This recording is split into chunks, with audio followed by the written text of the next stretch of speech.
Hey everyone, welcome to today's video. Welcome to the Video Game Fight School channel. Thank you very much for tuning in. So we had this conversation about free flow combat in my last video about Gotham Knights. And I just wanted to go ahead and highlight that the free flow combat system is quite a landmark system in its own right, because already the creators of the Spider-Man 2018 game already made mention that they were actually influenced heavily by the Arkham games. In fact, if you watch some of the combat methodology in terms of the way they designed the game, the Spider-Man game, you can see that there is some sort of a free flow, zippity zappity combat going on with, Spider-Man.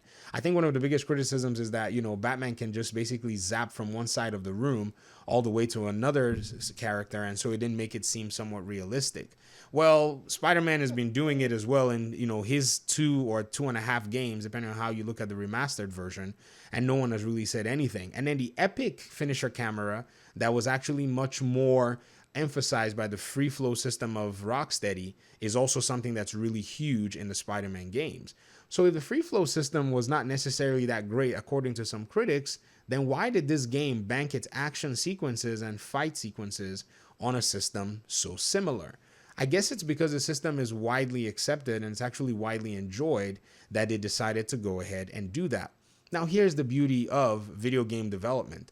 When these mechanics are being developed in their infancy stage, they usually run them through testing and focus groups.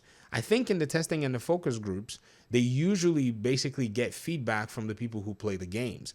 And in many cases, depending on the studio, they'll probably maybe watch and see what people are saying. They'll probably maybe watch their reactions and they'll put a camera just to see how they react to it.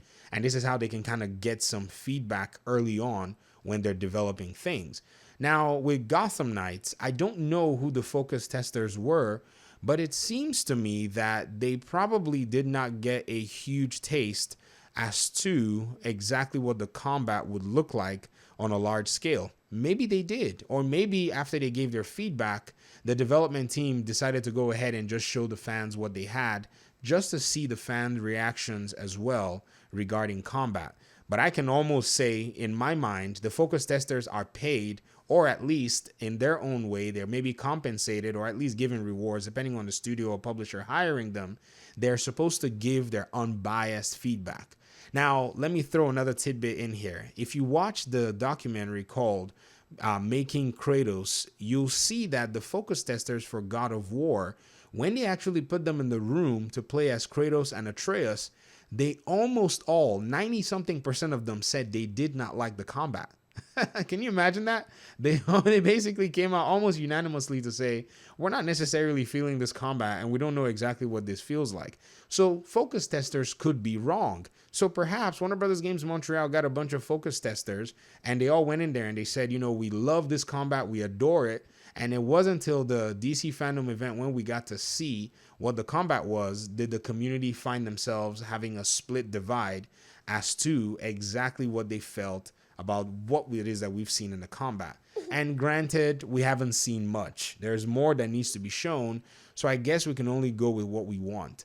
But honestly, the free flow is just one small portion of everything, because they could use another system that's also solid, that could do very well. It doesn't have to be the free flow combat. But I think this is kind of at the basis of a very huge conversation. There's a lot of anxiety in the community. People are wondering what mechanics are going to make it into this Gotham Knights game that are actually quite polished from the Arkham games. Because the Arkham games have set a really good standard in a lot of their own mechanics. I mean, think about it. These Arkham games were able to basically provide a lot of gaming fun and action experience that Spider-Man creators were able to bank themselves on a lot of it. I strongly think something that lends credence to that anxiety that I think players are feeling is because most of the people that are looking forward to Gotham Knights have beat at least 2 of the 4 Arkham games. And if at any rate more have beaten any of the 4 Arkham games, then it must be that you actually liked something about each and every one of them, or at least you liked something about one of the games. And if something that you liked in one of the games was combat or the stealth mechanics, or at least the XP and leveling up system in terms of your abilities, then I can see how many gamers and many players would want for Gotham Knights to have these systems within them. And nonetheless, the Gotham Knights game is actually focused on the Knights, But again, it's still a video game. Just because it's focused on the Knights doesn't mean much, actually. I mean, I have to be honest and frank. I mean, we could see that Spider-Man Miles Morales, the difference between Peter Parker and Miles is in basically their web swinging and their combat, and then, you know, all the other elements that are obvious. I mean, like their voice actors and all of the above, but their animations were changed, but it didn't necessarily change the fundamentals of game mechanics. They have special moves, they have combos, they have all kinds of different things. In fact, they have basic combos and basic moves that are shared between both Spider-Man, right? I mean, so if we go into Gotham Knights, I'm thinking we're probably going to be seeing those shared characteristics as well, even within the Knights themselves, which actually lends to the fact that game development is actually very dependent on mechanics and how you actually bring all of that into light. But anyways, I just wanted to go ahead and talk about this in my video today. I really would love to hear your thoughts in the comment section.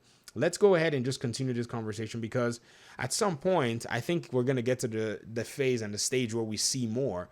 And it will be nice for us to see how our opinions change or how they're actually modified down the road. Thank you very much for listening to the video. I appreciate you guys' time and audience, and hopefully we'll talk soon. Peace out.